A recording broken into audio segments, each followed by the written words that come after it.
Bom, doutor Bastos, estávamos falando, o senhor falava na sua última participação, de que muita coisa ainda precisa ser investigada, mas o senhor falava da sua preocupação daquilo que está sendo divulgado, daquilo que está sendo deletado, e que alguém tinha dito de que se contasse tudo, podia ser que acabasse com a República.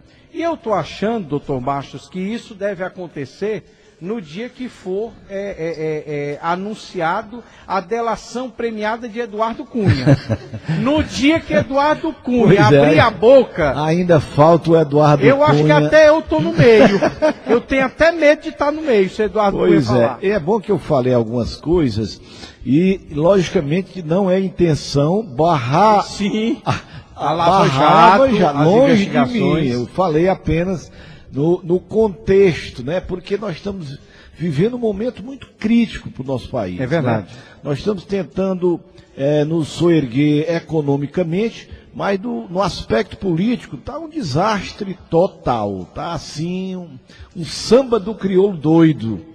Então é importante que os passos que nós dermos daqui para frente sejam passos calculados para não destruir o embrião de democracia que nós temos. Isso nos preocupa, de certa forma. Agora, me tranquiliza exatamente saber, né, que a instituição hoje, Poder Judiciário hoje, é uma das instituições mais fortes, mais saudáveis e de maior credibilidade do nosso país. Eu acho que isso aí já, de certa forma, nos deixa mais tranquilos. Agora, o bom senso, ele está acima de tudo, ele tem que ser feito.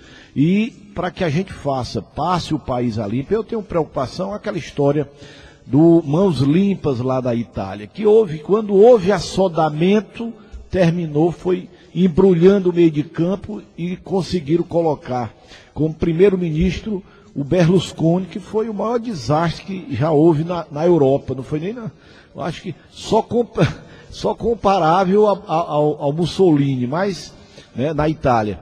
Mas foi uma coisa drástica e dramática. Então é importante que a gente faça daqui para frente os passos sempre calculados, não usar a emoção, usar sempre a razão para que a gente não destrua esse embrião de democracia que nós temos. Mas sempre lembrando que o processo da Lava Jato, ela deve ser inexorável, ela não deve parar de maneira nenhuma até a sua conclusão, até a sua limpeza, né? Isso aí, antes de tudo, eu tenho que falar para não dizer, tá falando, não, longe de mim dizer isso. Agora, me preocupa, de repente, você transformar isso numa cefalia, seja de governo, seja de Câmara, seja de Senado, isso aí, como é que vai conduzir, né? Eu acho que, até para que nós tenhamos umas eleições gerais, que eu acho que é o que mais precisa no momento, acabar tudo isso para a gente começar uma eleições gerais, precisa que isso seja feita também de uma maneira bem racional, inteligente, competente, mas antes de tudo,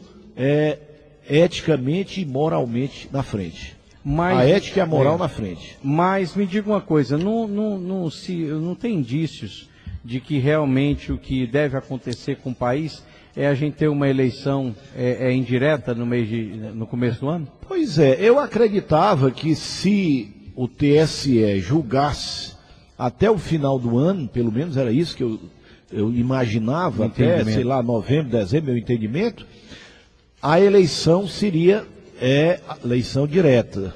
Se fosse depois de 2 anos do mandato, quero até que vocês me ajudem se eu estiver falando alguma coisa fora do normal, a partir do 3º ano, ou seja, 2 anos e 1 dia, aí a eleição seria indireta através do colégio eleitoral. É essa o meu entendimento, eu não sei se é o entendimento de vocês. O entendimento dos juristas é que deveria haver uma emenda à Constituição para que houvesse eleição direta nesse período. De qual período? No seguinte? A partir do 3º ano. Mas aí teria que ter uma mudança, uma PEC, né? Um projeto de emenda constitucional. Exatamente. Aí é complicado porque... mas o doutor Bastos, eu acho que ele pensa no aspecto da cassação da chapa Dilma e Temer, né?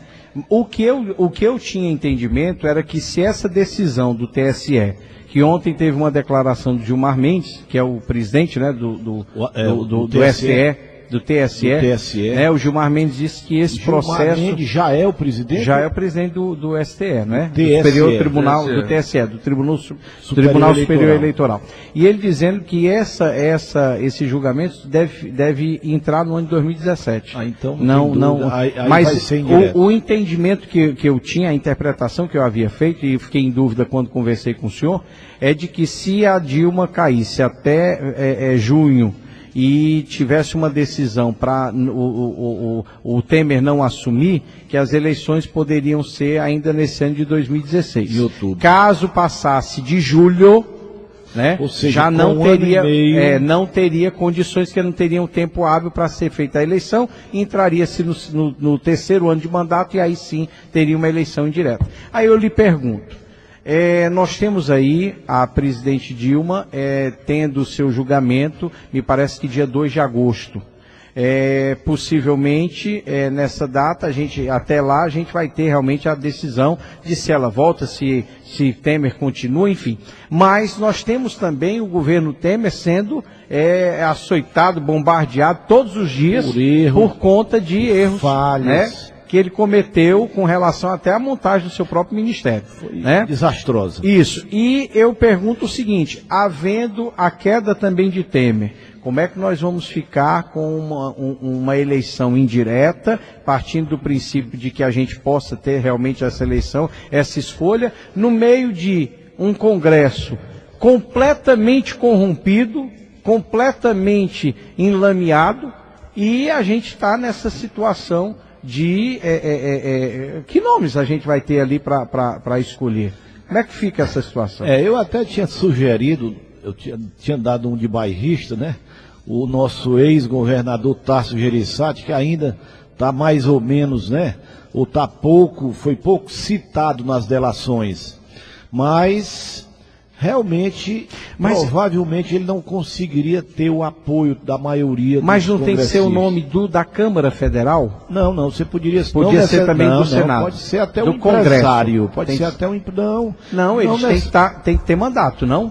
Tem que ser membro do Congresso.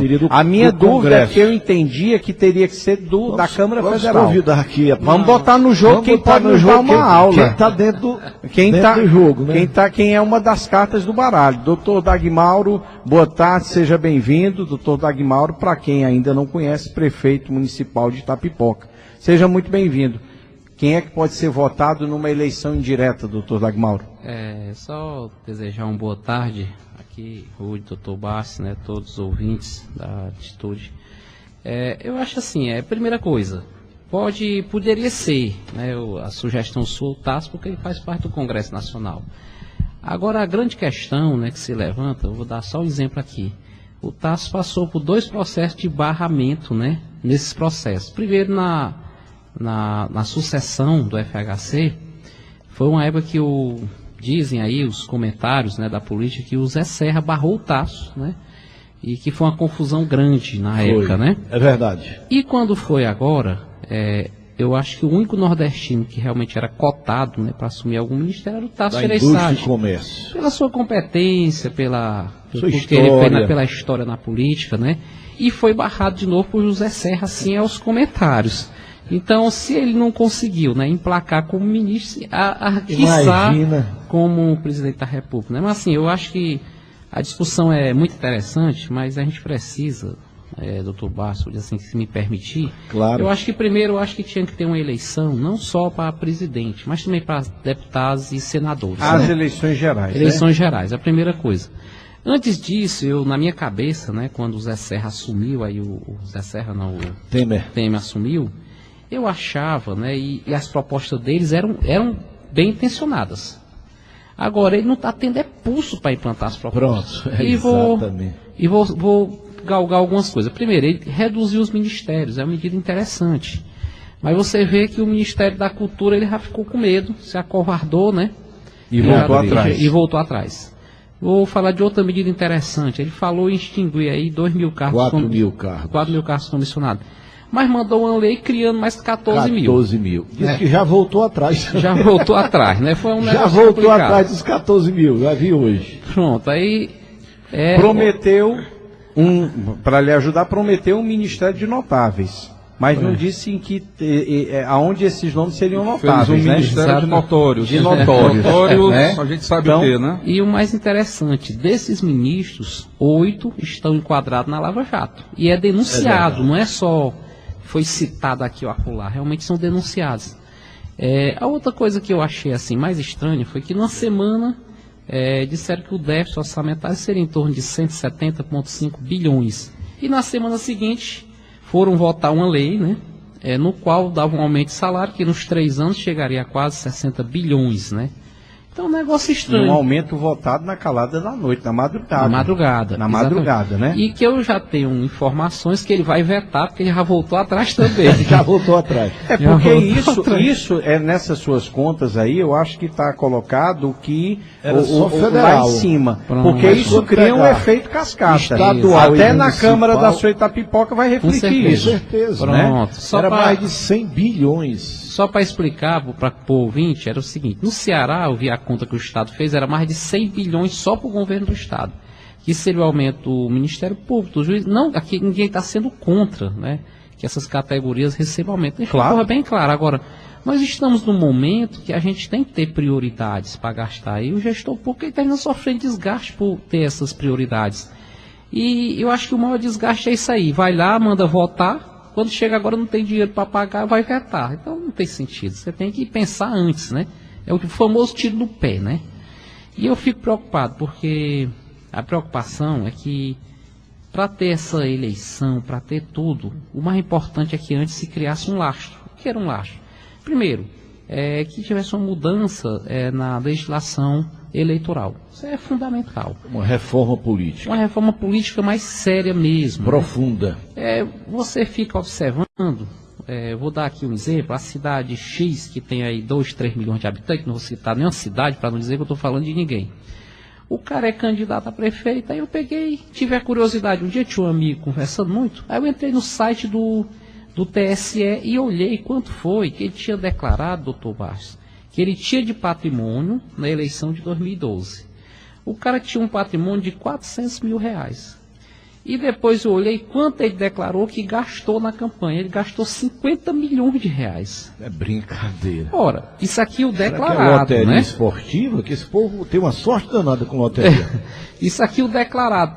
Aí me diga uma coisa, como é que o cidadão tem 400 mil de patrimônio, vai para uma campanha e declara que gastou 50 milhões na campanha? Então, teve pessoas, empresas que colocaram dinheiro para a campanha desse cidadão.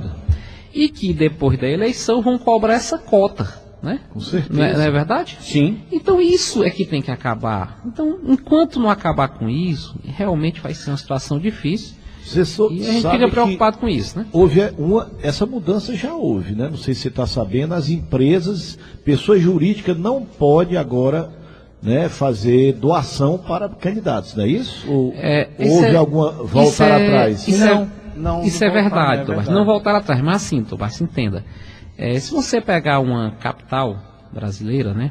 O cara vai gastar só com a parte de produção, de marketing para televisão, ele deve gastar aí 10 a 15 milhões de reais.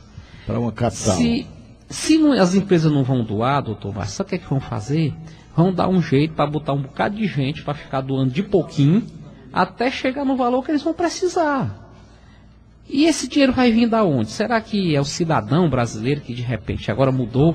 Cada um vai doar R$1.000, 500, 600 para a campanha de candidato, como é feito nos Estados Unidos? Isso. Não é feito dessa forma. Então, assim, é uma coisa que eu fico aqui observando e eu estou com medo, doutor Bastos, que a nossa democracia, ela recue mais um pouco por isso. Porque aí o cabo vai ser, eu não digo assim, nas cidades menores e tudo, mas onde tiver televisão, a campanha é muito cara. Com certeza. E como é que ele vai fazer? Como é que ele vai fazer isso Como é que ele vai financiar? Como é que ele vai Eu financiar? estava vendo aí, um marqueteiro desse, uma campanha dessa sai por 8, 10 milhões numa capital. Do governo federal sai por 60, 100 milhões. Né, com esses marqueteiros que nós acompanhamos aí, recebem. Realmente é uma situação difícil. Agora, o que é que está mudando? As campanhas estão ficando menores, né? Eu acho que elas deveriam ser, essa história dessa produção deveria acabar. Você deveria falar ao vivo e a cores, como nós estamos aqui hoje, né? Fomos pegos assim, ninguém preparou nada, mais ou menos, né? Praticamente ao vivo e a cores, e o custo é mínimo, porque você vem para uma rádio dessa fazer uma entrevista, vem para uma televisão, fala ao vivo, vai para um debate numa televisão. Qual é o custo disso para o candidato? Eu acho que é mínimo. Mas eu acho que seria bastante esclarecedor. Mas para isso nós precisávamos que as regras obrigassem. Como a regra não obriga, Rudy, o que é que eu observo? O que é que vai acontecer? O povo brasileiro é um povo muito criativo. E essa negada aí vai arranjar um jeito de botar dinheiro para dentro das campanhas para poder pagar o plano de marketing.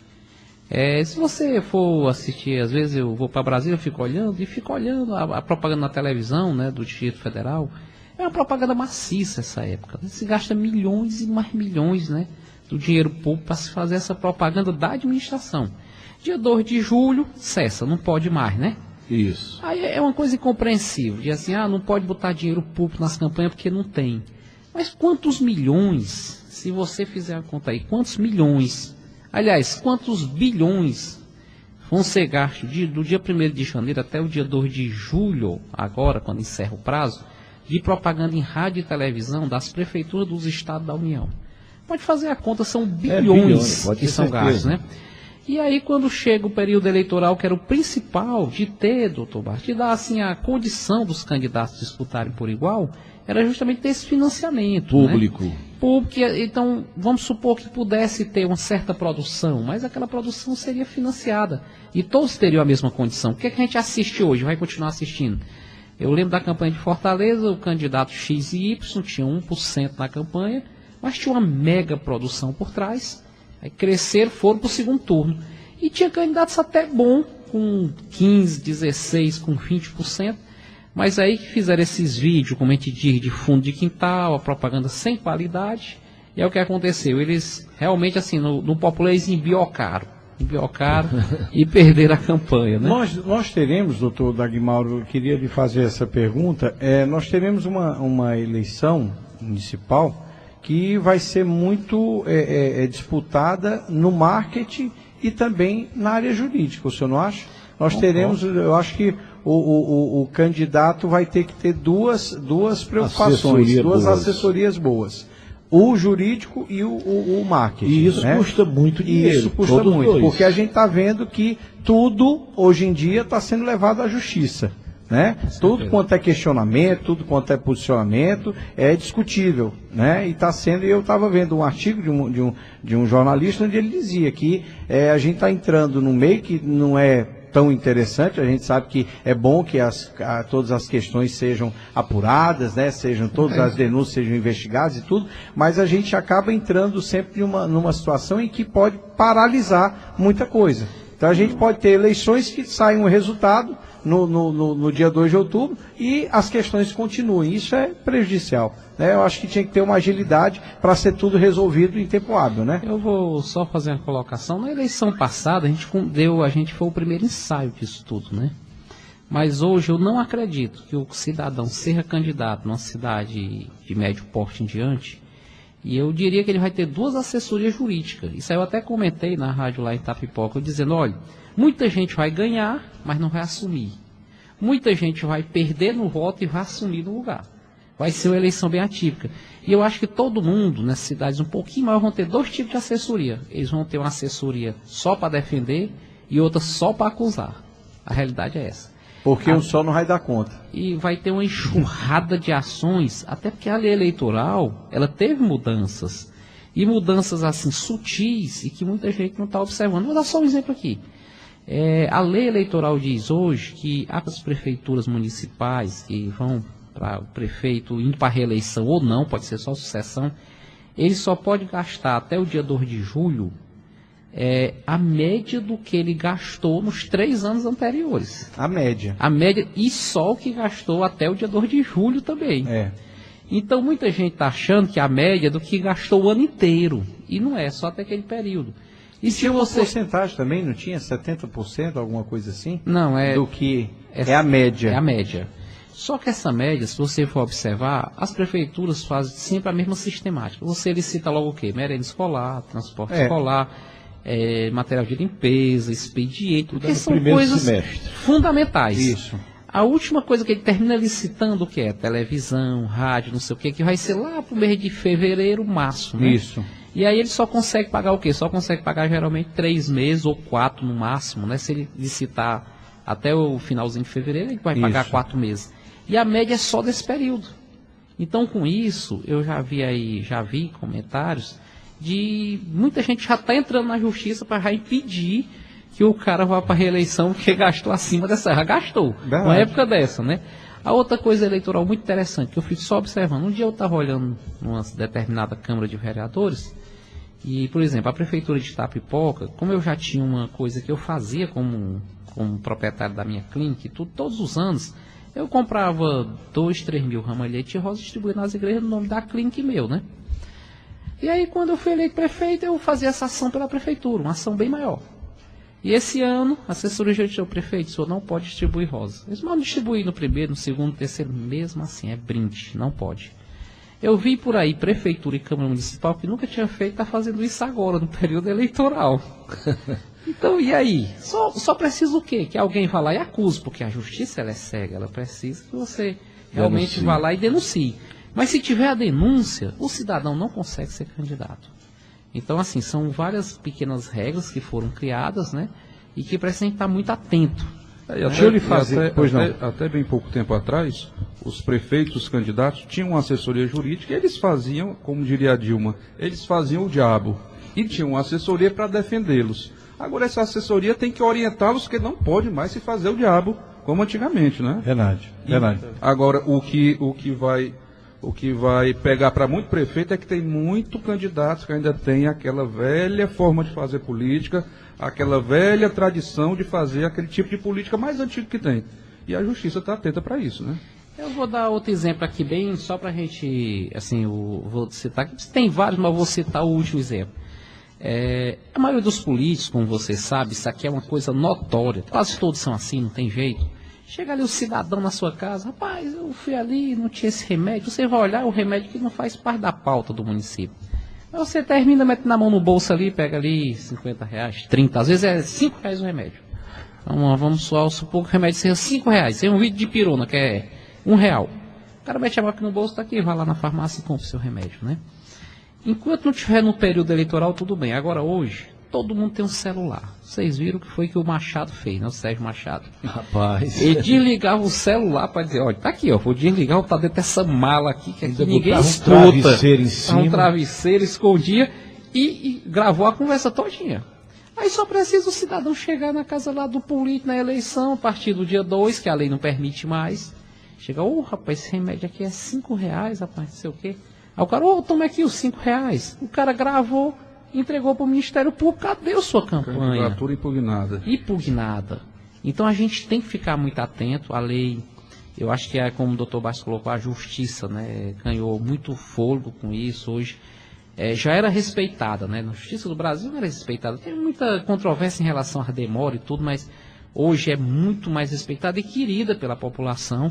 E eu tenho certeza que, assim, na minha cabeça, os promotores, a justiça vai ficar muito atento a essas questões. E o problema é o seguinte, antes, uma coisinha dessa aqui, você falou muito bem, uma boa assessoria jurídica resolvia. Hoje não. Um remedinho de R$5, com uma gravaçãozinha, pode ter certeza que esse cidadão aqui não consegue mais ser candidato. Bom, aproveitando a sua oportunidade e falando sobre governo Temer, que nós estávamos falando sobre isso, Temer prometeu muitas coisas, algumas dessas coisas não foram cumpridas. No que diz respeito à parte econômica, de fato ele colocou pessoas com conhecimento, pessoas que estão aí mostrando o resultado. Porém, outras coisas ele não conseguiu o mesmo sucesso, né? E aqui a gente já citou algumas. Não faltou ao Michel Temer, aí coloco aí a pergunta aí para o nosso doutor Bastos e o doutor Dagmauro, Não faltou ao Temer, além de pulso, mudança na estratégia dele, de em vez de tentar aí acomodar tantos partidos que nós temos, muitos deles até nanicos que exigiam ministério e tal, não seria ele ter conclamado, tentado trazer a população para o seu lado, dizendo, olha, vou cortar só mesmo, vou fazer só 22 ministérios, não vou abrir mão disso, quero que a população veja o que é que está acontecendo, tem partido aí me pedindo ministério e eu não vou dar. Não seria uma forma dele tentar trazer a população para si e não ter colocado esses nomes aí tão manchados pela Lava Jato? Será que não faltou essa estratégia que o PT muitas vezes soube fazer isso como ninguém durante muito tempo, de trazer a população para si? Será que faltou isso, essa estratégia, doutor Bastos? Vou falar logo, porque esse assunto aí eu já conversei com você uma vez e vou repetir. Eu acho que o Temer tinha duas opções. A primeira opção dele era acreditar que o Congresso resolveria o problema dele. A segunda opção era acreditar que ele foi colocado ali por um movimento popular. Era a sociedade que estava querendo mudanças. Quais são as mudanças da sociedade? Economia e corrupção. São as duas coisas que ela não abre mão. Então, ele achou o seguinte, bom, eu vou resolver uma parte da população, que é a economia, e vou me apegar aqui ao meu cargo, à minha função, que eu dependo do Congresso. Foi onde ele errou de uma maneira assim grosseira.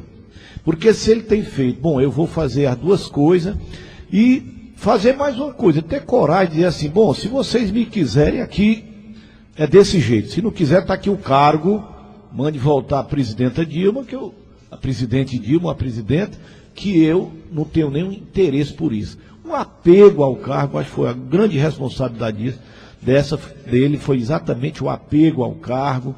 Ele deveria ter tido uma atitude assim, altaneira, dizer, eu só entro se for para resolver desse jeito. Se não for, eu não vou. Sabe o que é que iria acontecer? O primeiro momento, o Congresso iria pular fora todo mundo. Mas na medida que a sociedade te apoiar e o teu percentual de avaliação passar de 2% para 20%, porque no outro dia tu iria mandar fazer uma avaliação da sociedade. Manda fazer uma pesquisa aí como é que eu estou. Eu te garanto que dentro de menos de 15 dias, tu estaria com 15%, 20%. Sabe o que é que faria? Todo mundo, Temer, você tinha razão. Não, rapaz, é por aí mesmo, você tem razão. E ele teria resolvido o problema. Só que ele não teve coragem, ele não teve ousadia. Eu vou usar o termo do ex-presidente, ele não tinha aquilo roxo. Porque para fazer isso tinha que ter. Tinha que ser um cara realmente de coragem, e o Temer nunca foi um homem de coragem. Ele foi sempre um homem de bastidores, um homem de retaguarda. Você nunca viu o Temer assumindo uma postura, uma posição. Até para falar, ele fala assim devagarinho, com medo de estar atingindo a um e a outro. E num momento como esse aí não tinha conversa não. Ou é desse jeito. Se me quiser, se não quiser, está aqui o carro. Pode ficar. Até porque, doutor Bastos, será que a gente pode dizer que Michel Temer é uma pessoa ingênua?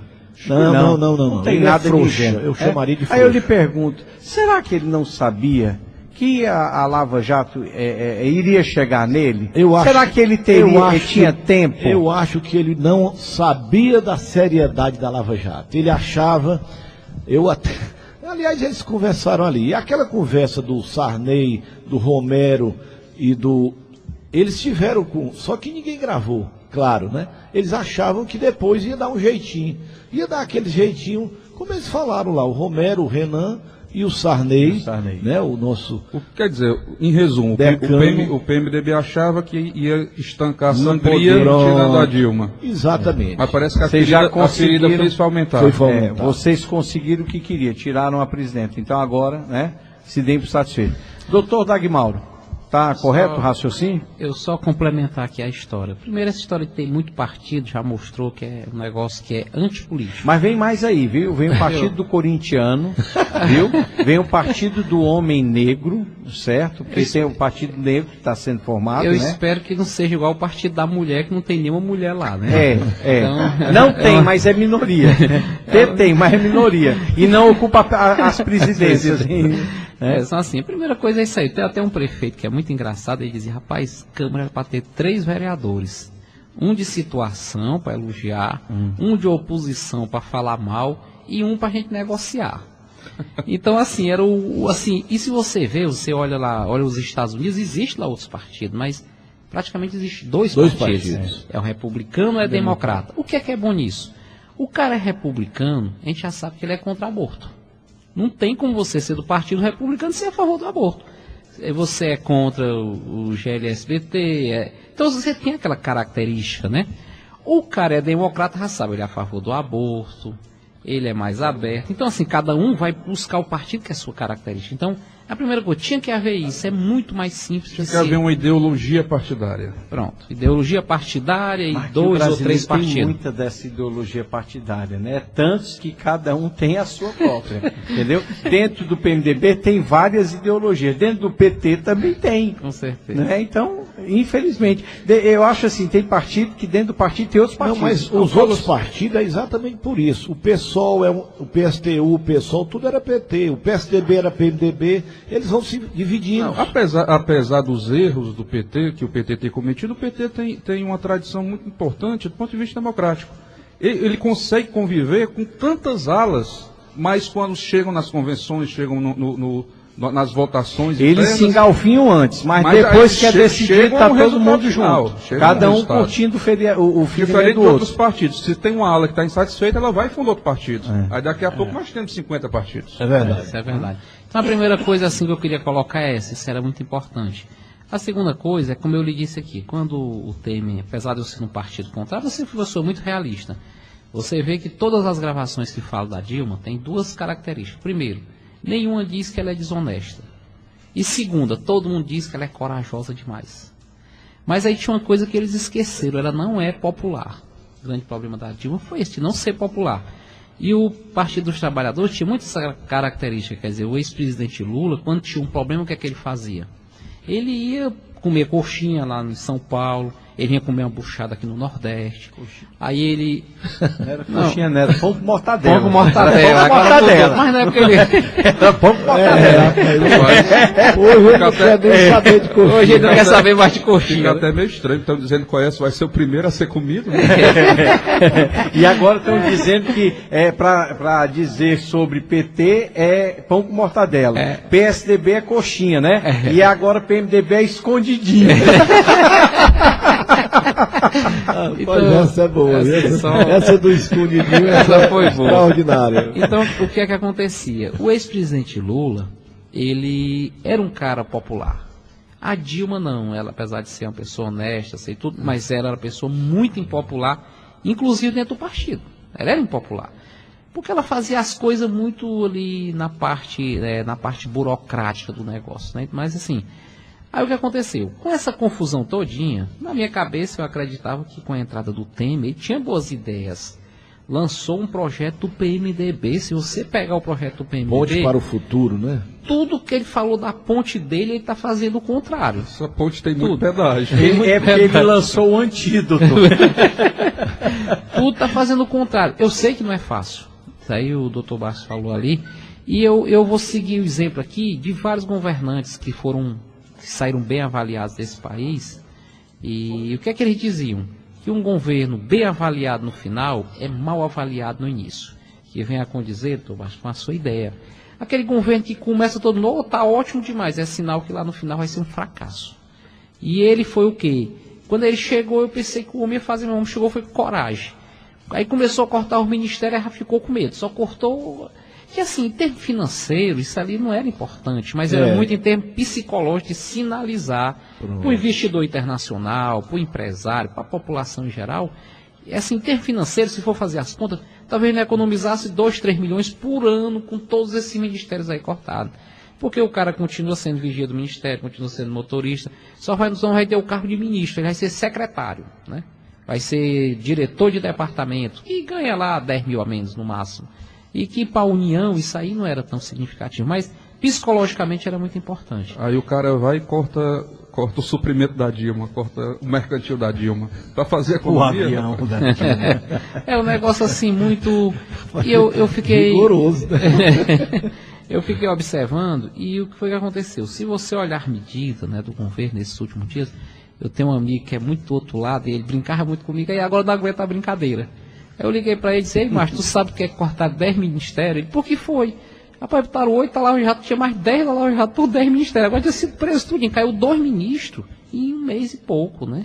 Isso e 3 estão na prancha, né? Dizem que segunda-feira o advogado-geral da União não caiu para romper essa tradição de toda segunda-feira cair um ministro. Né?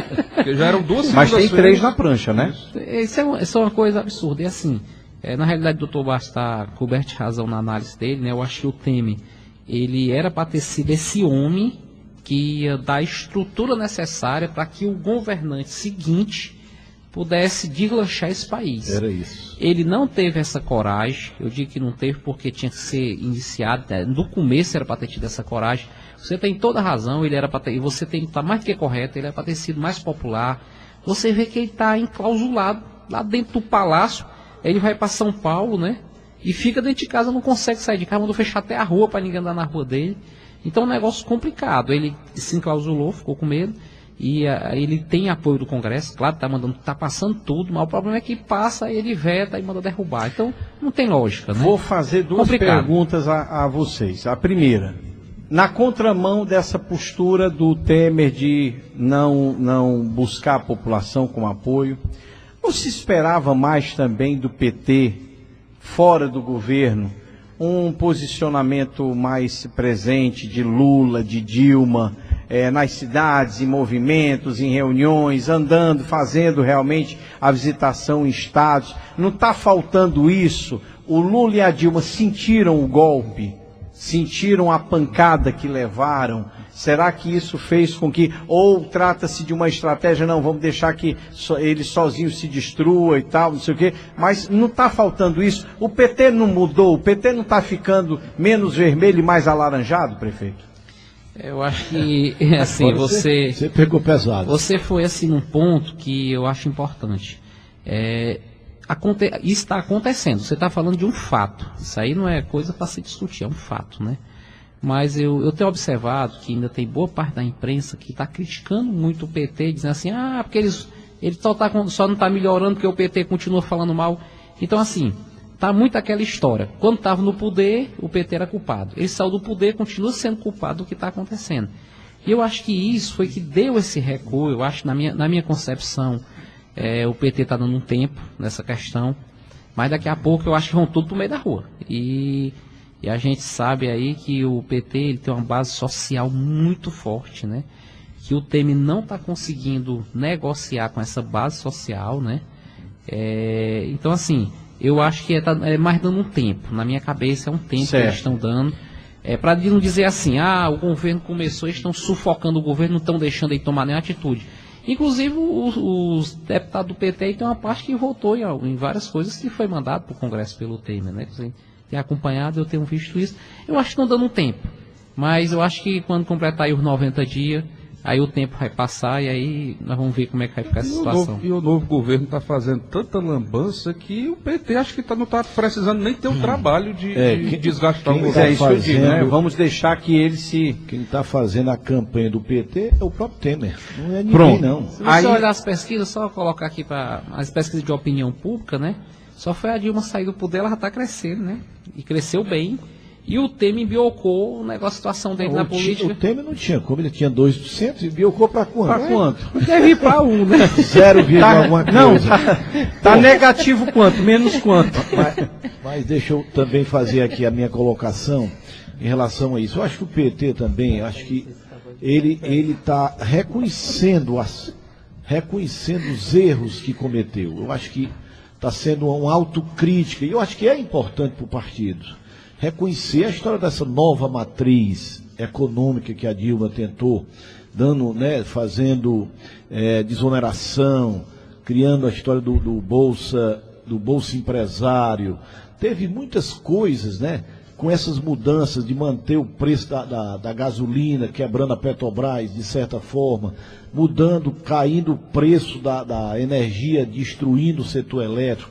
Então, muitas coisas têm ainda a marca, não é do PT, vamos chamar da Dilma, porque a Dilma não era PT, não. Eu nunca conferi a Dilma com PT, não. Acho que a Dilma, ela foi, assim, um objeto, um OVNI que chegou no PT e tentou implantar o modelo dela. Tá certo que a esquerda, né, brasileira e internacional, ela é muito a favor do Estado, do macro-Estado, o Estado Leviatã, que eles chamam, o Estado grande, né, o Estado assumindo as funções, né. O outro lado, logicamente, o lado ou de direita, ou mesmo da democracia social, ele quer o Estado intermediário, o Estado regulador, mas sem ser o Estado empreendedor, que era o que a Dilma tentou implantar, e isso, né, redundou num desastre econômico que nós estamos vivendo hoje.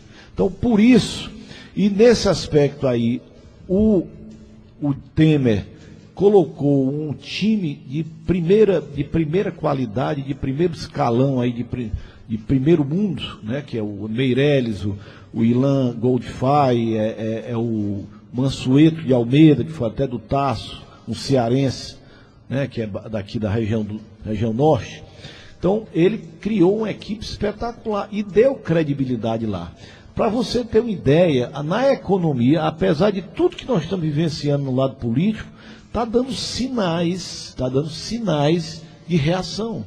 Eu não sei se vocês percebem isso, mas a gente já percebe uma ligeira, está entendendo?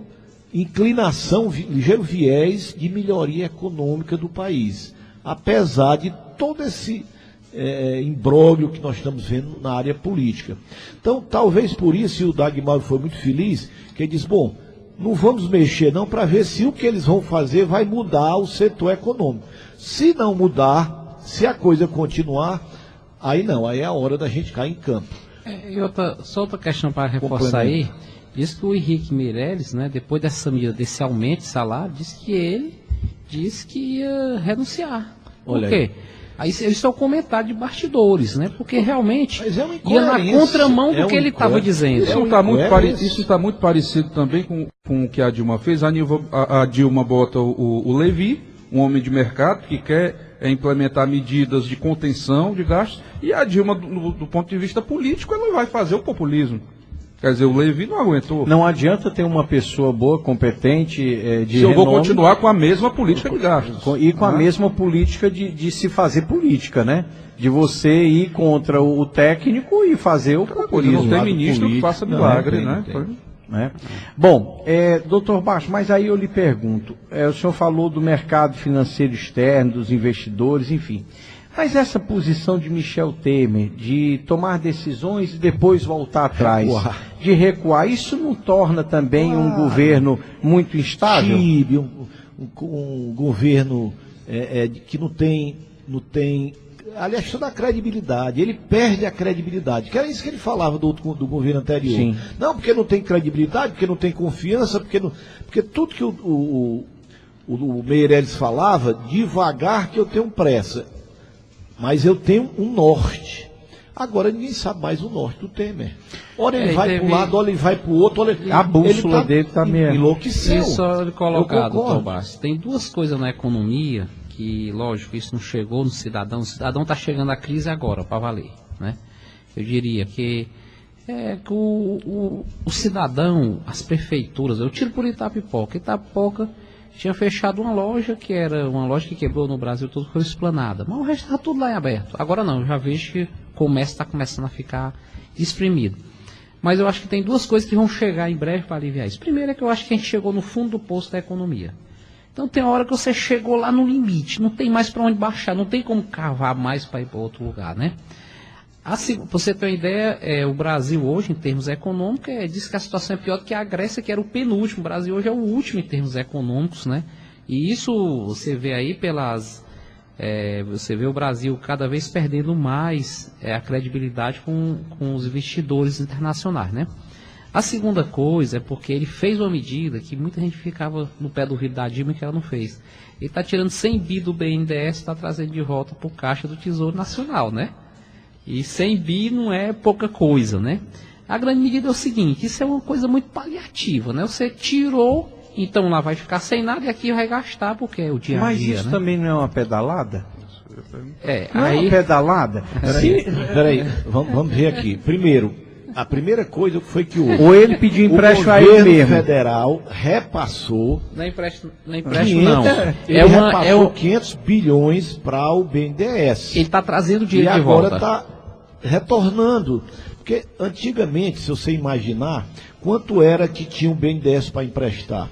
Por que o país começou a comprar tudo, né? Todo mundo tinha geladeira, televisão, carro. O que foi isso aí? Foi uma verdadeira inundação de dinheiro no mercado. BNDES, né? Com financiamentos baratos, tinha a Minha Casa Melhor, Minha Casa Bonita, aquela história todinha. Antes do governo, em 2002, o BNDES tinha aproximadamente 50 bilhões para emprestar. No final de 2012, o BNDES tinha 500 bilhões. Esses recursos, eles são devidos ou são emprestados do governo federal. Agora, como é que o governo federal capta no mercado a taxa Selic, que é em torno de 14,25%, e empresta a TJLP. Quanto é a TJLP? Em torno de 6%. Quem é que paga a diferença? O governo federal paga. Então, isso aí foi uma das razões também que nós demos aquele boom, né? Boom econômico. Nós chegamos na era Lula, quanto foi? Em 2010, nós chegamos a 7% de crescimento do PIB. Né? 7%. Ali foi a história de um milagre econômico. Por quê? Por inundação de recursos no mercado. Agora, o que é que o governo vai fazer? O governo vai tentar retornar, porque cada 100 bilhões desse, ele gasta, só nesse spread, na diferença de Selic para TJLP, 7 bilhões por ano de juro. Quem é que gasta isso aí? É o governo federal. Então, isso é uma maneira de diminuir 7 bilhões do governo. Quem é que não queria um agiota desse, hein? Pois é.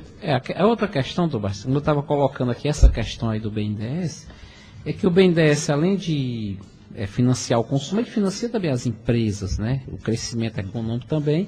Por isso que eu disse que dentro daquela medida dele, isso aqui é uma coisa que muita gente não observou. Eu sou bem observadorzinho, eu fico lá em casa, eu vejo tudo. Lá de casa, lá da minha internetzinha, eu vejo tudo que acontece nesse país. E isso aí é outra medida que ele mesmo era contra. Muita gente tinha sugerido a Dilma que tirasse pelo menos uns 200, 300 bi do BNDES e resolvesse isso, né? Mas ela não teve a coragem. A primeira medida, no dia que entrou, acho que foi estava 2 dias, ele, já trouxe 100 bi de volta e vai ter mais. Outra medida interessante era que vinha desde a época do Ministério Público, que é muito interessante, que é a repatriação dos recursos. Que na minha cabeça, isso ali foi a primeira grande pedalada da justiça no país. Você vê como é interessante. O que é que eles estão fazendo? O cidadão aqui, fulano de tal, botou 2 bilhões lá num banco lá da Europa, da Suíça, um paraíso fiscal. Aí o que era para ser feito? Era para investigar onde ele tinha ganhado aquele dinheiro, né? Aí eles fizeram o quê? O Congresso Nacional votou uma lei, né, que anistiou esses cidadãos.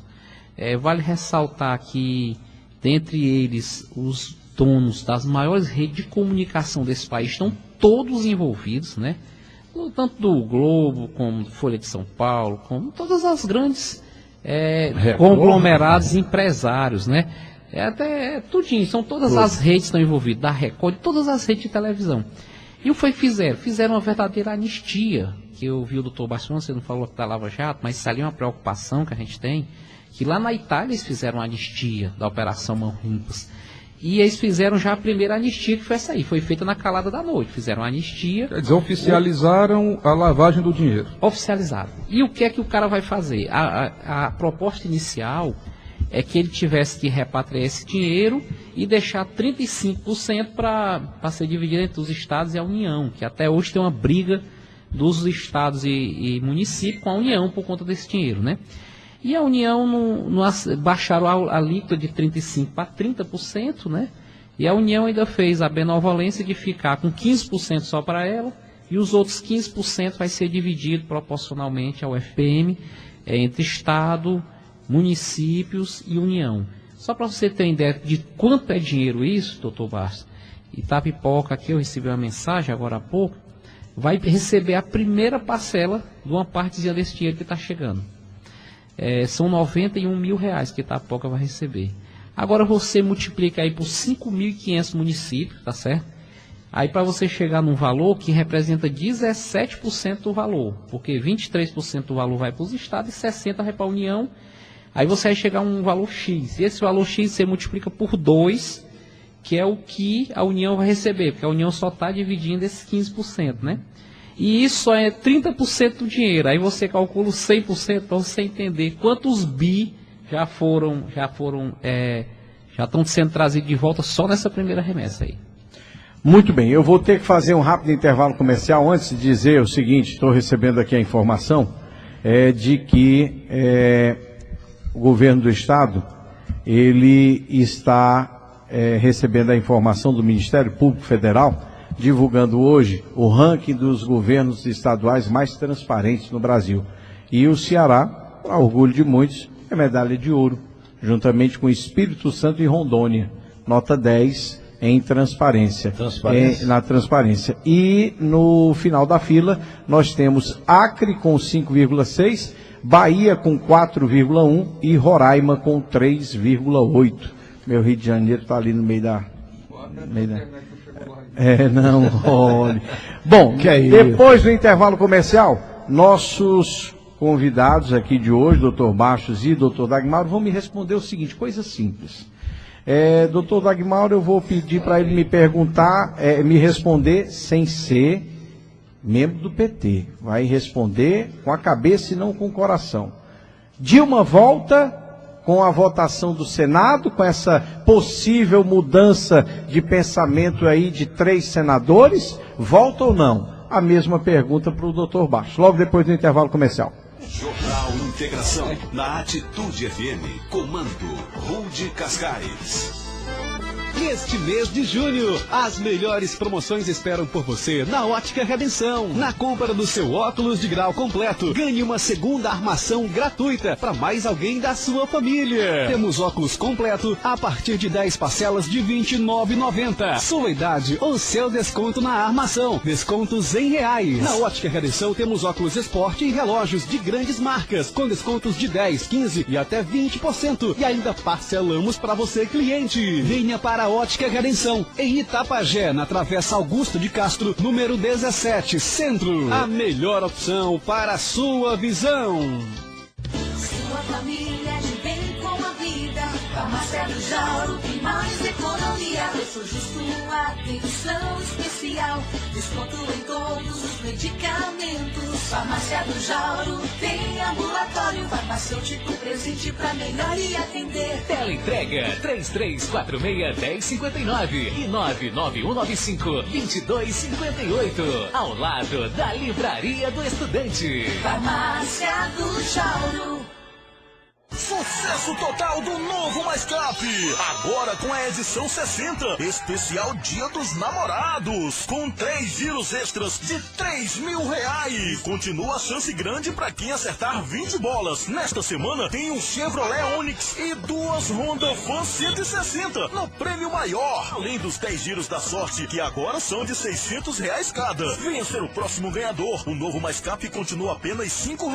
É isso, apenas R$5. Compre já o seu e boa sorte. Mais Cap é muito mais fácil de ganhar. Cuide bem da sua saúde bucal com a Odontoclean. Soluções em odontologia, ortodontia, canal, cirurgias, estética, implantes e a colocação de próteses dentárias. Atendimento de segunda a sexta, de 8 horas da manhã até às 20 horas. Aos sábados, de 8 horas ao meio-dia. Venha hoje mesmo ou marque uma consulta pelo telefone 99212-2314. Rua Felipe Sampaio, prédio de Veras, primeiro andar, sala 101. Atenção Itapajé e localidades vizinhas! Se você vai construir ou reformar, venha na Marmoraria Gran Rocha. Fazemos peitoril, soleiras, balcão e muitos outros. Assistência no corte da pedra, na montagem ou no acabamento. Aceitamos cartões de crédito. Ligue 3346-0252. Marmoraria Gran Rochas. Rua Tabelião Clóvis Brito Firmeza, número 591. Organização Jojó e Adriana da JF Construções.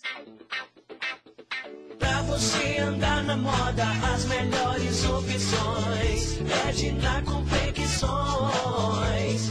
Essa é a sua loja em todas as ocasiões. Edna Confecções. Edna Confecções, na Travessa Augusto de Castro 38, Centro Itapajé. Fone 3346-1302. Edna Confecções, oh yeah. Ofertas Mega Mix, o melhor guia comercial de ofertas da cidade. Lu, menina, como você tá bonita. E aí, Aninha, gostou? Encontrei todo esse look no site Ofertas Mega Mix. Ofertas Mega Mix? Isso mesmo, o guia comercial mais completo de Itapajé. Lá você vai encontrar roupas, acessórios, informática, veículos, móveis e eletros, restaurante, pizzaria e muito mais. Nossa, que legal! São mais de 100 lojas anunciando produtos e serviços. Vou acessar agora mesmo e contar pras amigas. Ofertas Mega Mix. Jornal Integração. Oferecimento Smart Mercantil Menor Preço. Promoções, prêmios e oferta todo dia no centro de Itapajé. Muito mais perto de você. Atitude e a hora certa, 13h13. A região norte ligada no Jornal Integração. Comando Rude Cascais. Muito bem, deixa eu trazer agora a participação do Dr. Bach respondendo essa pergunta que eu fiz no finalzinho do bloco. Quem quer primeiro? Eu acho que a prioridade aí é para nossa vida. É para o correligionário? Correligionário, eu quero ouvir. Muito bem, dele. doutor Dagmar, nós tivemos aí já 2 senadores, Romário do Rio de Janeiro e um que é o Assir Gurcaça, é isso? É. De Roraima, não, Rondônia, que já anunciaram que estão aí pensando em rever os seus votos, votaram a favor do afastamento da presidente Dilma e já estariam pensando em rever, não estão muito satisfeitos com o que estão vendo. Com isso, cairia para 53 o número de senadores que votaram na presidente Dilma Rousseff para que ela se afastasse. Porém, nós temos aí informações precisas de que o senador Cristóvão Buarque também, pelo fato de estar sendo muito pressionado pela classe da educação, que sempre foi uma coluna, uma sustentação dos mandatos do senador Cristóvão Buarque, e pela repercussão negativa dele ter votado a favor, ele estaria também pensando, isso não é... pela entrega do Ministério para o Democratas. Exatamente, também por isso. Então ele estaria pensando em rever essa situação. Primeira pergunta é aquela que eu lhe fiz. O senhor acredita que a presidente Dilma Rousseff possa reverter esse quadro de 54 senadores votando para que ela seja afastada de vez? E caso, complementando a pergunta, caso o senhor acredite que haja esse retorno, como é que o senhor avalia como é que isso se daria para o Brasil?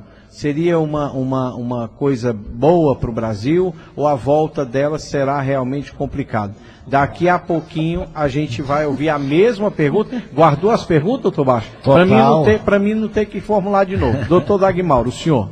Eu vou responder aqui como um cidadão, tá certo? Não muito como bem, político, muito bem. Como cidadão. Primeiro, assim, a minha opinião é a mesma que eu expressei no início. Eu acho que devia ter convocação para eleições gerais, para senadores, deputados federais e presidente da República. Minha avaliação é essa. Eu acho que esse era o melhor caminho para o Brasil. É possível, o senhor acha? Bem, o problema é que os nossos políticos são muito apegados ao poder. Por que são apegados ao poder? Porque eles vivem, na sua grande maioria, às custas do poder.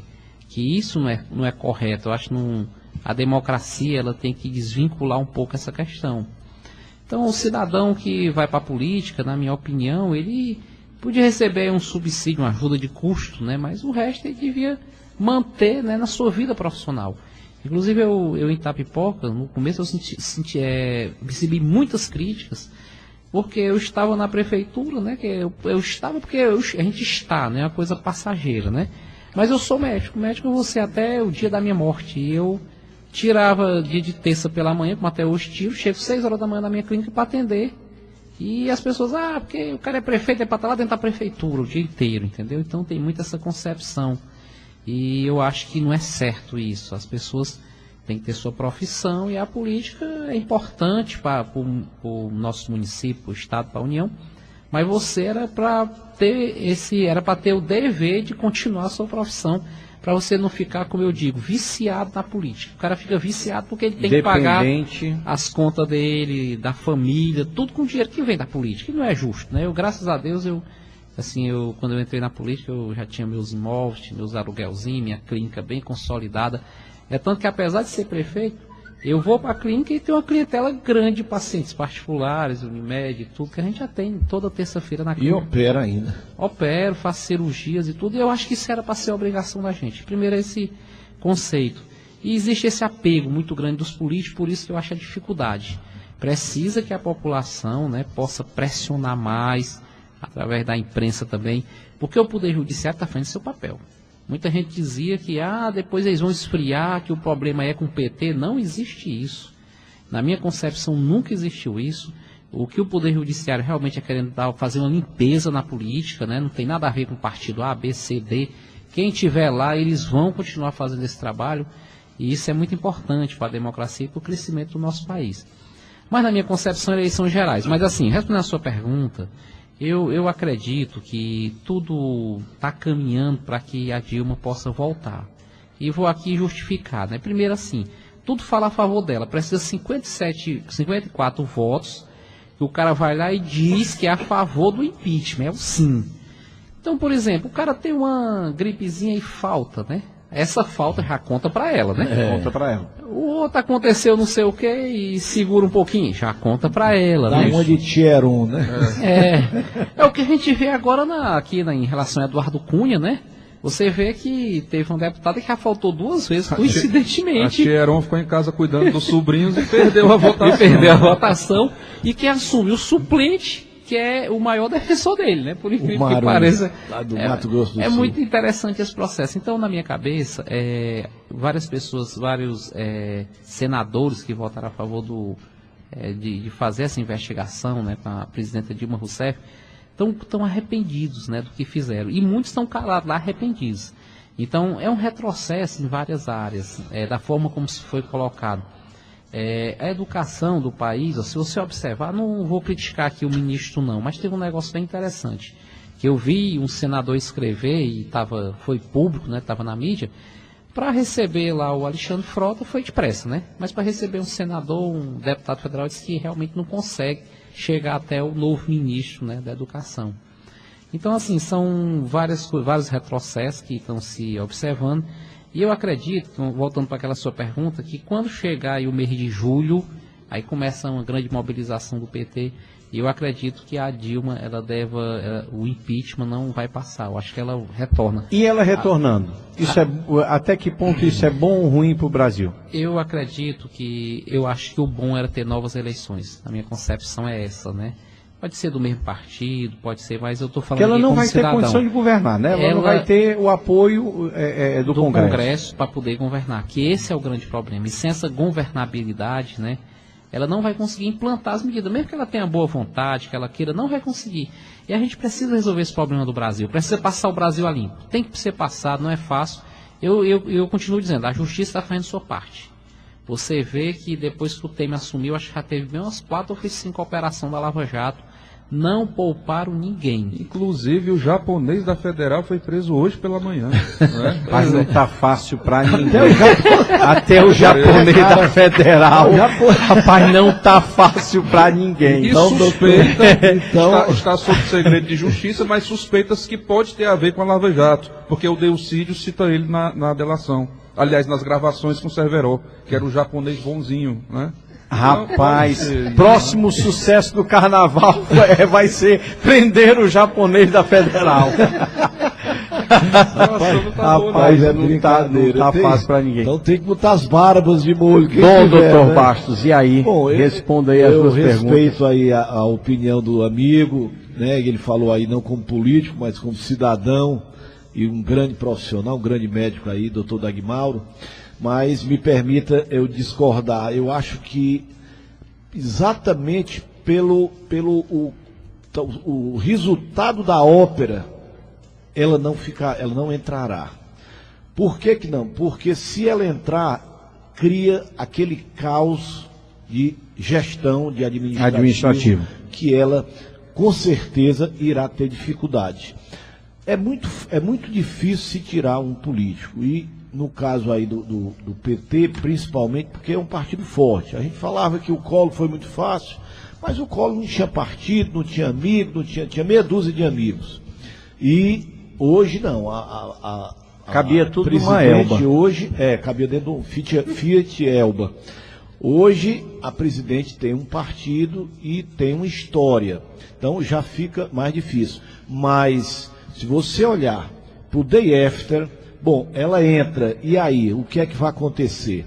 Então, é preferível, e eles vão chegar a esta conclusão, eu vi uma reportagem interessantíssima, exatamente falando sobre Cristóvão Buarque, e mostrando para ele que ele tinha razões de não votar no impeachment, mas no final a conclusão é que ele não tinha alternativa a não ser votar no impeachment, pelo que iria acontecer com o futuro do país. Então, baseado nisto, também é uma opinião minha, eu posso errar, posso estar falando coisas que não sejam, não acontecer, mas na minha maneira de ver, eu acho que vai passar por um placar apertadíssimo, mas concordo em gênero, número e grau que nós vamos ter eleição. E eu vou mais além. Eu acho que o Temer não termina nem um ano do mandato dele. Quando eu disse aqui, volto a repetir, eu disse só cairiam os três: Dilma Rousseff, Eduardo Cunha e Temer, né? Não falei no Renan Calheiro, mas já posso até acrescentar o quarto. Então, eles quatro provavelmente em 2017 não estarão na chefia dos governos. Eu acho que seria uma consequência, uma conclusão, porque se a Dilma voltar, eu acho que ela não teria a menor condição de voltar, chamar os ministros. Tu imagina o que é voltar, reorganizar tudo isso num país que está passando por mais 6 meses de paralisação. 6 meses de paralisação. Não, só para complementar esse assunto, Rude, uma matéria da Folha de São Paulo dessa semana, em que interlocutores do presidente interino, Michel Temer, disse que ele não aguenta mais a pressão dos senadores. Muitos senadores estão fazendo o que ele chama de chantagem explícita, porque publicamente dizem que ainda estão indecisos sobre o impeachment.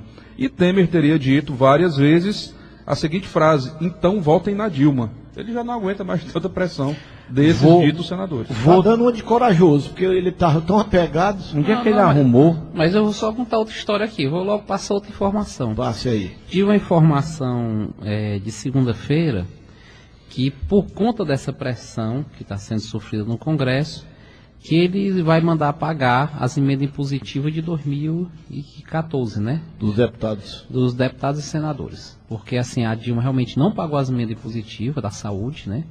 Foi votada uma lei na Câmara Federal, foi aprovada, mas até hoje não chegou um centavo na saúde, né?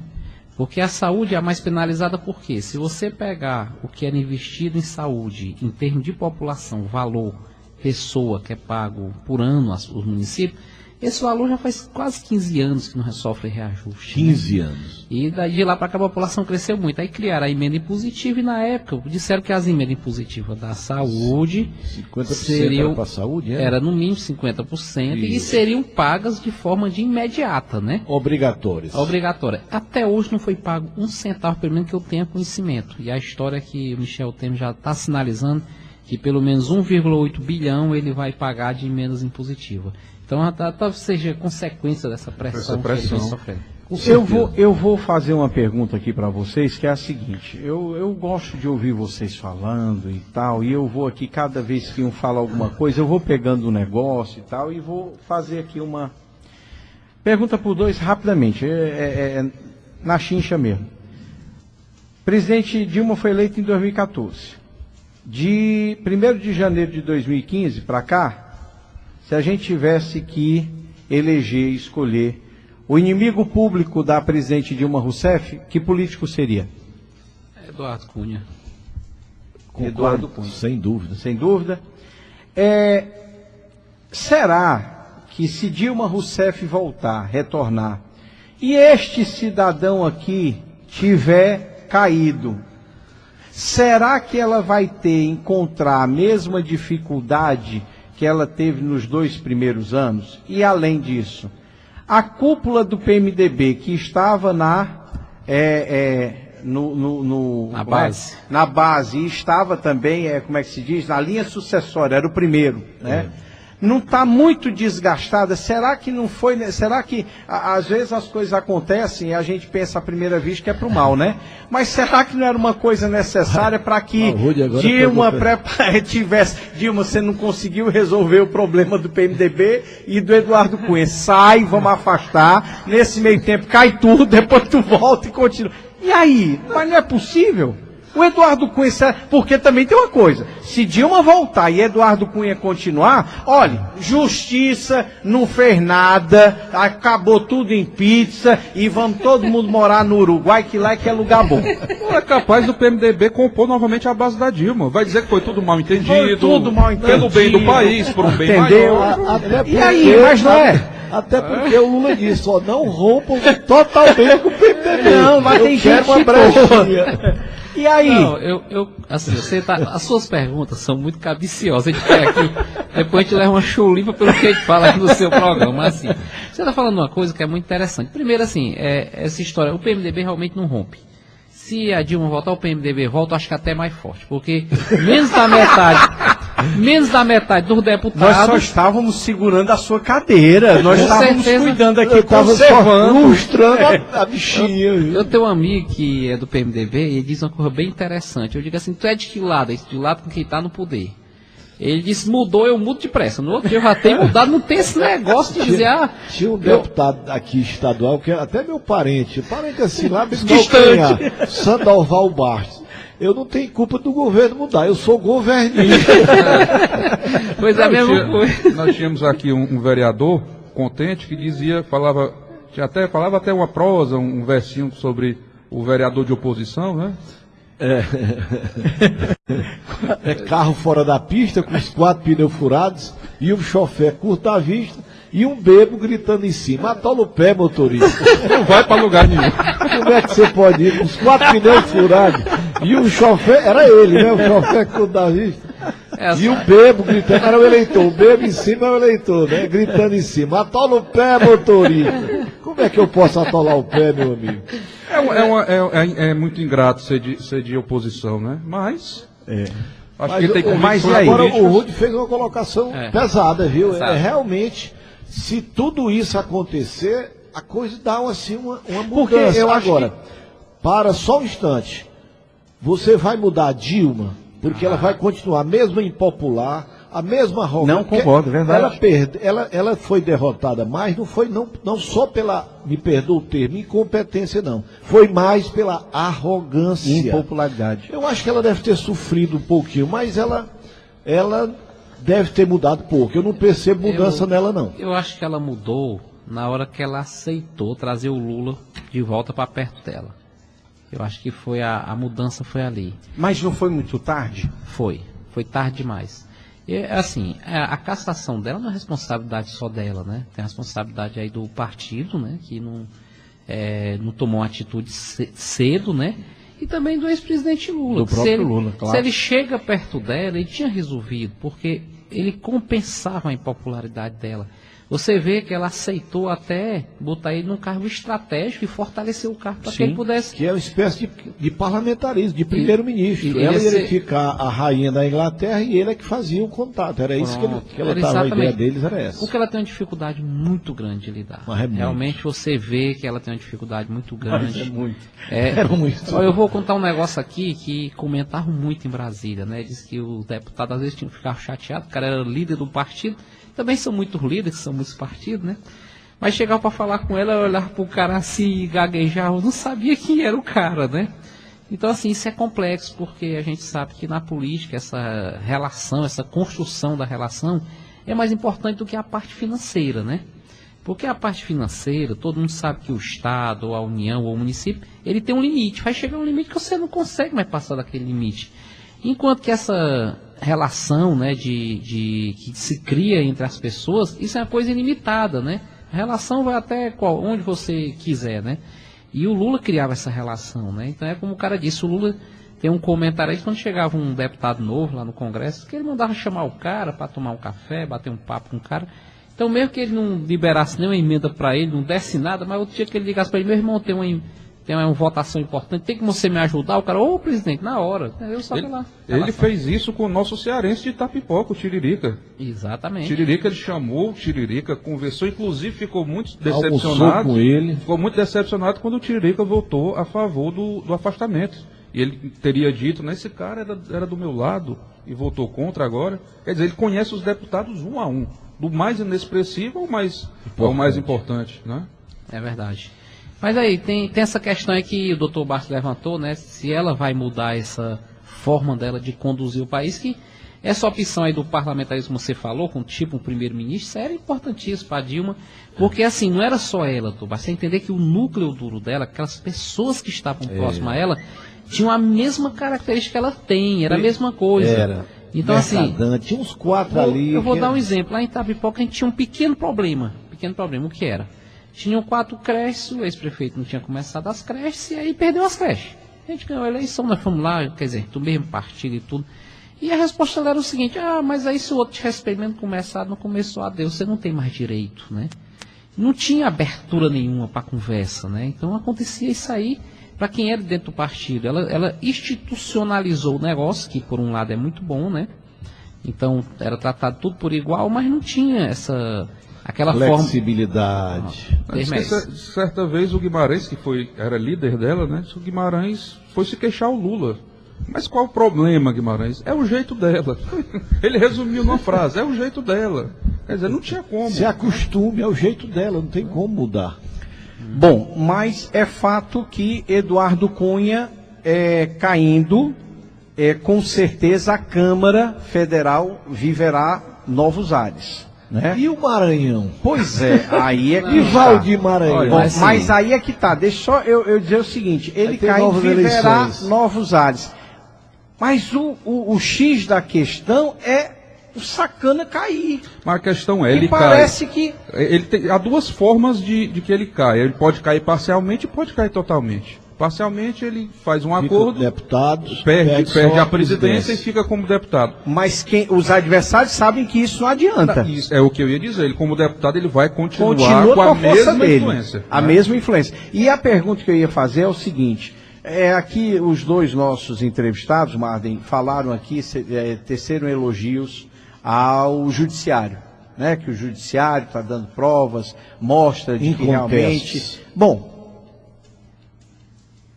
na minha opinião, pero no mucho, né? E aí eu vou fazer um questionamento aos dois.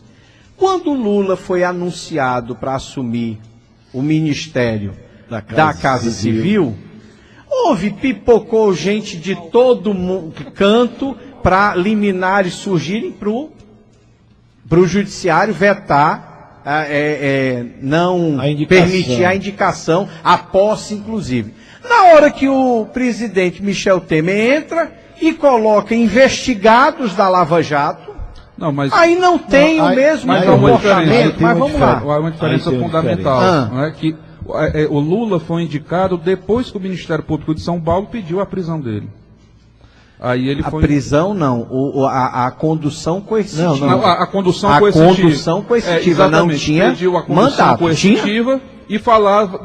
Não tinha, engano meu. Não tinha. Foi depois que foi pedido, expedido o mandado de condução coercitiva e especulava-se que o próximo passo seria o pedido de prisão. Foi a tentativa de obstacular a justiça com aquela indicação da Dilma para entregar lá, para entregar, se precisar, tu utiliza. Foi esse problema que ocasionou, né, mas aí qual foi vamos dizer assim, o porquê, o que é que ensejou o Ministério a fazer isso? Porque ele poderia vir a ser investigado e isso daria foro privilegiado a ele. Não foi por isso.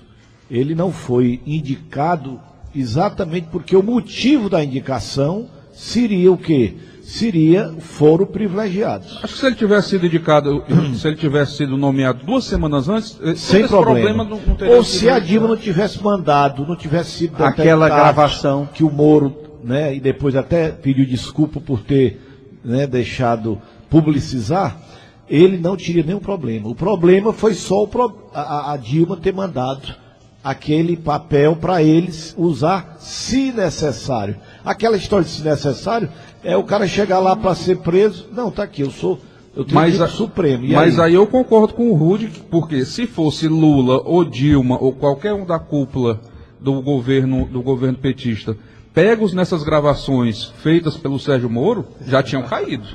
Já tinham caído. Eu acho que a diferença é porque o Lula é o Lula, tá certo? Essa é a grande diferença. O Lula ainda representa, né? Se você quiser, pode fazer uma pesquisa.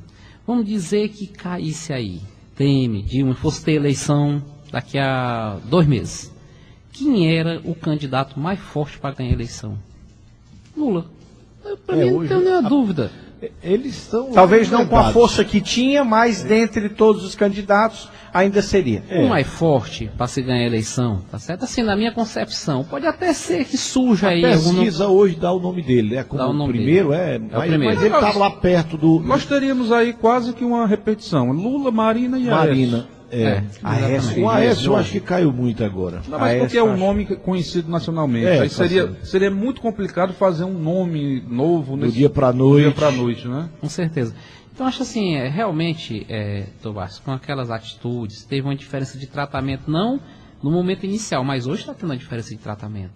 Na hora que for denunciado, você vê que as gravações de Sérgio Massad são gravações bem incisivas, né?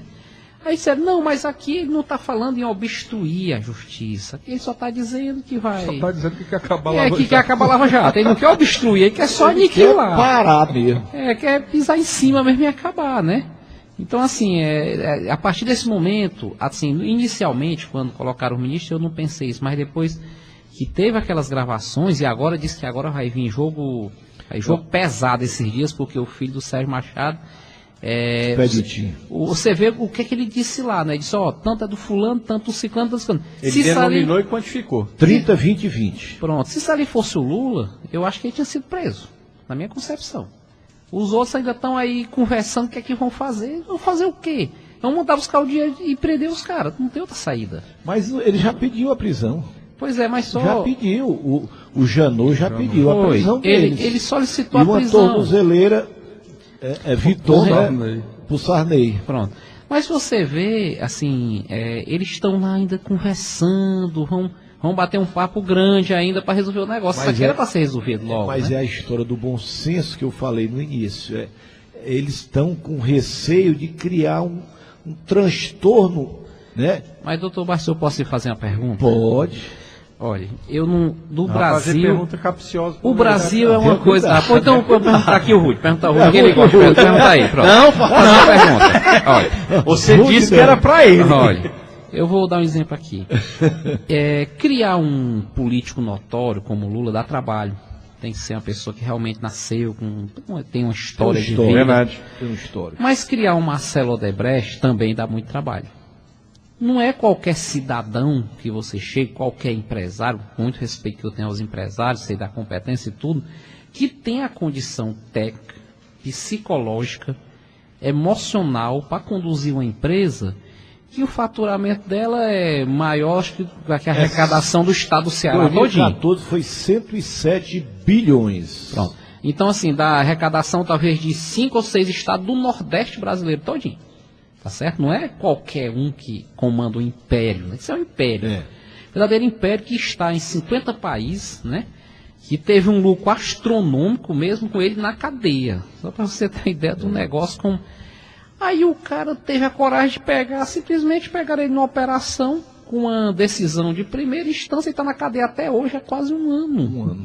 Então, assim, e isso a gente sabe que gerou desemprego em estados importantes, cidades importantes desse país, gerou muitos transtornos, paralisações de obras, prejuízo para a nação. Você está fazendo obra, você parou, prejuízo aí é milhões por mês, né? O contribuinte, né? O contribuinte. Vai vir o aditivo depois, aquele negócio todo. Quem está pagando Muita essa coisa conta vai ter que ser refeito. Somos nós, estamos pagando essa conta todinha, Tobás.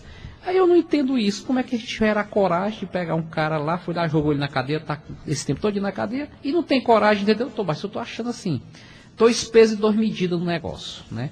Então, do mesmo jeito que fizeram com os empresários, eu tô falando do Marcelo Odebrecht, que para mim é o maior, é o né? empresário do Brasil. É o maior empresário desse país, né? Eu concordo com esses 2 pesos e 2 medidas quando eu chego a uma comparação seguinte. Eu não estou defendendo o Lula e acho que ele tem muita coisa para responder. Mas assim, quando se conduz uma pessoa coercitivamente por conta de um sítio em Atibaia e um apartamento duplex no Guarujá, e você tem a informação gravada por um ex-senador, um diretor de uma distribuidora da Petrobras, e o filho dele confirma isso, dizendo que foi repassado 20 milhões para 2 senadores e 30 para um terceiro. E nenhum desses aí, eu não estou dizendo que sejam presos não, mas que sejam buscados coercitivamente para serem ouvidos. Então, eu acho que nesse caso aí tem. Aí eu acho que nesse caso pesou o nome de quem está sendo investigado. Aí no caso o Lula é muito maior do que o Renan, do que o Jucá e tal. Hoje tem uma incidência muito maior do que Sarney, né? No que pese serem 2 ex-presidentes. Mas assim, o montante é absurdamente... É porque a justiça ainda está procurando os pedalinhos lá com os nomes dos netos do Renan, do Jucá e do Sarney, né? Contrário, né? Aí, quer dizer, o Renanzinho também tem a sua pequena fortuna já, né? Nada contra. O pai tem condição. É o Michelzinho, não é Renanzinho, não. É o Michelzinho. Então, quer dizer, os netinhos do Lula só tem 2 pedalinhos. Estão dando de mão fechada nos 2 pedalinhos, né? E né? O Michelzinho tem. Dizem até que tem uma dupla sertaneja agora, né? Lançada, né? É Dilma e Lula na versão pedalada e pedalinho. Pedalada e pedalinho, né? Rapaz, é brasileiro. Doutor Bastos. Mas eu acho que vocês têm um pouquinho de paciência, porque vai dar tudo certo. Vai dar tudo acaba. Mas o Temer... Se ainda não deu, porque não chegou no porque não chegou no final, cara. Mas o Temer ele tem azar até nas frases emblemáticas que ele usa. Ele disse que vinha passando por um posto de gasolina e viu lá uma frase: não fale em crise, trabalhe. Aí os jornalistas foram atrás. O posto de gasolina que faliu e o cara tá preso. Quer dizer, é difícil, né? Rapaz, o pobre tá com azar. Acho que ele jogar um pão vai cair com a manteiga para baixo, pode ter certeza, viu? Mas eu acredito que a conclusão é que eles vão responder criminalmente e vão pagar com o devido, né? Eu acho que a justiça é capaz de, eu não sei se com o Sarney, sabe? Eu não sei se com o Sarney, talvez ficou indignado. Pois é, eu não sei pelo Sarney. Agora, Romero Jucá, o Renan e o terceiro, quem é? O Eduardo Cunha. O Eduardo Cunha. O Eduardo Cunha foi pedir a prisão. Está na relação. Né? E eu acho que é mais fácil ele sair preso do que os deputados cupincha dele tirarem. Que acho que não tiram, não. Acho que não tiram, não. Eu fiquei com medo. A tia Heron vai votar a favor do homem. Ela consegue 3 atestados em 3 dias seguidos, um de zika, um de chikungunya e um de dengue. É mais azarado do que o dono do posto. Então, é complicado. É um azar danado. É um azar nisso, né? ter as 3 de uma vez? Azar, aí é o Brasil que está com azar danado. Bom, doutor Bastos, essa era a nossa pauta improvisada de hoje, né? E rendeu até 15 para as 2. Pelo menos foi hilariante, né? Em uma grande parte. Agradecer aqui a presença do nosso prefeito, doutor Dagmauro, que sempre ilustra aqui a nossa casa. Eu só tenho aqui 2 perguntinhas que eu esqueci de perguntar para o doutor Dagmauro. Não, mas é coisa leve. Assim. Agora falando sobre, sobre a sua Itapipoca. Deixa eu pegar aqui a pergunta do Silva Neto. Silva Neto me manda aqui uma pergunta, ele está nos ouvindo lá em Maracanaú. Ele pergunta 2 coisas. Primeiro, prefeito Dagmauro, o PDT caminhará junto com o PT no próximo pleito em Itapipoca? Alguma coisa definida sobre isso ou é cedo para a gente falar? O PDT de Itapipoca, né, deve ter candidatura própria, né? Então dificilmente vai ter alguma aliança em relação a isso.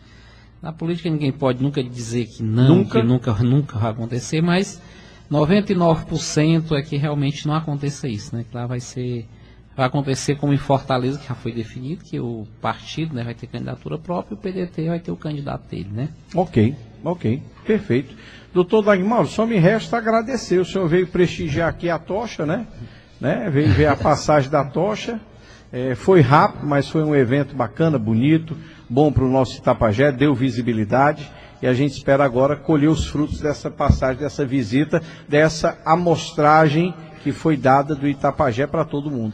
Com certeza, só parabenizar, né, o povo de Itapajé, que é importante, né, como você disse, dar visibilidade e também agradecer aqui a vocês, né, por a gente fazer essa discussão aqui muito salutar, né, para a democracia, né, com muita opiniões diferentes, né, e eu acho que muito esclarecedor, faz com que a população possa refletir sobre esse tema, né, da política nacional, estadual e municipal. Isso é importante que a gente faça essa reflexão. Afinal de contas, eu vou encerrar aqui com uma frase, mas desde os gregos que eles diziam isso, né?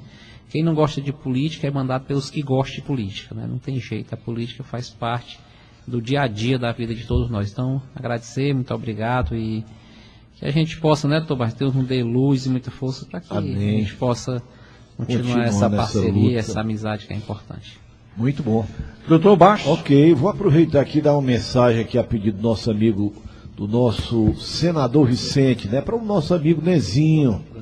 Nezinho que está fazendo um tratamentozinho em Fortaleza, estamos aqui torcendo, né, ele e a esposa, torcendo para que volte logo, para fazer parte aqui do nosso convívio diário. Amigo Nezinho, né, lá da igreja, para nossas missas. E é isso que o Vicente aqui me pediu e eu estou fazendo aqui esse pedido do senador Vicente Martins. E queria também mandar um alô para Beatriz. A Beatriz é filha de Átila e Gabriela, lá de Irauçuba. Um abraço, estão sempre ligados aqui no Jornal Integração. E fiquem com Deus, uma boa semana e até a próxima quarta, se ele assim nos permitir. Marden Lopes. Deixe só ligar o microfone, vá lá. Bom, também me despeço aqui e prometendo voltar na próxima sexta-feira, né? Por que amanhã não? Quinta-feira? Não, quinta-feira com Ruth Cascais. Não, faça isso não, Rubem. Bom, deixa eu dizer aqui, esses não. Deixa eu dizer, olha, tem um ouvinte reclamando no Camará que a cor da água está muito suja. Então vamos, lá Cisar, não é? É Cisar. É Cisar, né? Vamos tentar entrar em contato. Nosso amigo Maicon Rios, durante o evento da tocha aqui em Itapajé, conversou com, essas matérias vão amanhã no Jornal Integração, conversou com o prefeito afastado Ciro Braga, que esteve presente no evento, conversou com o prefeito atual de Itapajé, né, que é o Seiforte, conversou com a antiga secretária de Cultura, a doutora Clara Rocha, e também com a Clara Silveira, e um dos condutores da tocha, o Maicon Rios, conversou. Deixa eu dizer o seguinte, Gisele ouvindo no JI Guaribuçu, Marineide também ouvindo o Jornal Integração, E eu quero mandar aqui um alô para duas pessoas. A primeira é para Catiane, uma garota que eu encontrei ontem na rua, me parou, me conheceu e eu agradeci muito a ela porque ela disse que estava orando por mim. Eu agradeço isso, é sempre bom ter as pessoas, o carinho das pessoas e a preocupação dessas pessoas em querer sempre o nosso melhor. Catiane, que mora lá no Ismerino Gomes. E eu quero também agradecer ao pessoal da FUSEC, que na manhã de hoje nós tivemos o companheiro Rafael Barbosa, que sofreu um acidente aqui nas ruas paralelas aqui onde estava acontecendo o evento. Ele estava na moto, um carro abalroou na moto dele, e ele caiu, teve uma contusão, não foi uma luxação, não houve fratura, houve uma contusão no pé esquerdo dele, no pé direito, e foi medicado. Quero agradecer o doutor Rodrigo, a Vilma Forte, a todos lá da FUSEC que nos receberam muito bem, e eu agradeço desde as cozinheiras até os vigilantes que nos deram um atendimento muito bacana. Só não pude, mas pediram um alô, foram lá nos conhecer. E eu quero agradecer a Eliette com a equipe dela toda que fez esse trabalho, esse atendimento muito bom ao Rafael. Pois não? Rude, só uma informação que eu ia esquecendo, mas você falou aí da reclamação da qualidade da água lá no Camará. Ontem, o nosso amigo Carlos Ribeiro nos mandou aqui uma correspondência. Nós estamos aí vendo nas redes sociais uma polêmica quanto ao uso do açude Puzinho. Quanto à qualidade da água que está sendo oferecida à população. Se pode ser usado para lazer ou só para consumo. A COGE ainda vai decidir isso futuramente, mas o Carlos Ribeiro já nos mandou cópia de um laudo que foi expedido no dia 6, ou seja, antes de ontem, por um laboratório em Fortaleza. A coleta foi feita no dia 1º desse mês e o resultado do laudo, da análise, saiu no dia 6. E o laudo é categórico ao afirmar que a água distribuída pelo SAI, ela é absolutamente potável dentro dos padrões do Ministério da Saúde. Portanto, apesar do uso do açude para lazer, a água que está sendo oferecida, ela está dentro dos padrões que são exigidos pelo Ministério da Saúde. Como sempre, o Carlos Ribeiro, muito atuante, muito competente. Quando vê qualquer tipo de especulação, de questionamento, ele automaticamente age, busca informação, busca fazer análise e está aí comprovado que a água que está sendo oferecida é de boa qualidade. Então, obrigado, Carlos, por nos dar informação para a gente também passar à nossa população. Eu vou encerrar o programa de hoje de uma forma assim muito, se me permitem os companheiros, muito carinhosa com a minha esposa. Minha esposa hoje, ela sempre me escuta em Caucaia, através da internet. Hoje está completando mais um ano de vida. E hoje é dia de festa lá em casa. Eu estou me dirigindo, depois do jornal, ainda vou trabalhar um pouquinho aqui, mas estou indo para Fortaleza. E eu quero desejar a ela muita saúde, muita paz, muita paciência comigo, tá certo, né? Que a gente sabe que é muito importante, é complicado, né? Mas olha, um beijo bem grande para você, tá certo? Tudo de bom. Presente de Deus na minha vida, você e minhas filhas, meu neto, enfim. Então, parabéns. Dr. Bastos aqui está nos enviando um abraço, doutor Dagmauro, toda a equipe da Atitude, para você. Um forte abraço, um beijo grande. E amanhã, Marden Lopes me convocou, então estarei aqui presente no Jornal Integração, ok? A todos uma excelente tarde. Quem está chegando agora é Gilmar de Souza no Tarde 96. Tchau, tchau. Agora, você está bem informado. O Jornal Integração volta amanhã com as principais notícias do dia. Obrigado pela sua audiência. Com o dedo levantado, com sinal de positivo, vou cantando com você, com cimento Apodi. Segurança pra construir, com cimento Apodi. Segurança pra construir, com cimento Apodi. Cimento Apodi agora sente firmeza, é mais forte com certeza, está em todo lugar.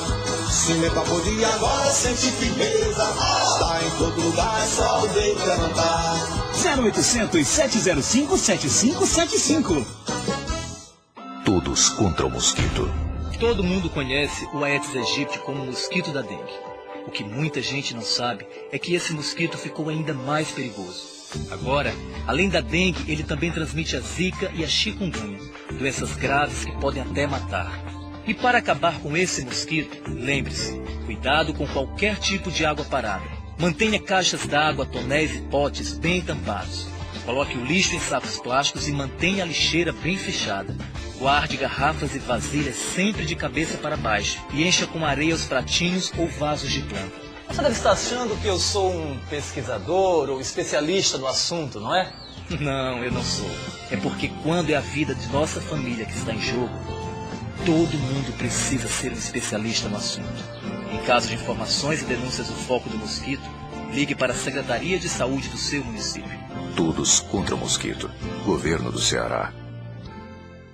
Está construindo ou reformando? O melhor em material de construção você encontra na JF Construções. Material elétrico, hidráulico, sanitário, tudo para a sua construção ou reforma. Material para construção ou reforma é com a JF Construções. Na Rua Fausto Pinheiro, número 810, no centro de Itapajé. Pedidos 33460018. JF Construções, uma organização Adriana. Loja Estação Presentes, onde você encontra o enxoval completo para o seu bebê, do nascimento aos primeiros passos. Berço, carrinho, cercadinhos, roupas e calçados para bebês, crianças e adolescentes. Também temos uma grande variedade em brinquedos. Vendas à vista, a prazo no crediário próprio ou no cartão de crédito. Loja Estação Presentes, Praça Duque de Caxias, número 1619, próximo à Assembleia de Deus, no centro de Itapajé. Dor de cabeça, nunca mais. Na hora de comprar ou alugar uma casa, quem tem QI sempre faz um bom negócio na Quality Imobiliária. Crescendo e conquistando cada vez mais espaço, com credibilidade. Na hora de comprar, vender ou alugar, todo mundo prefere a Quality. Quality Imobiliária, Rua Quintino Cunha 54. Quality Imobiliária, quem tem QI sempre faz um bom negócio. Quality Imobiliária. Faltou gás? Ligue Telegás 0800 280 1099 ou ligue 3346 1099 99603 4660 ou 99233 5455. Nacional Gás. Muito mais você, atitude. Muito mais você, atitude.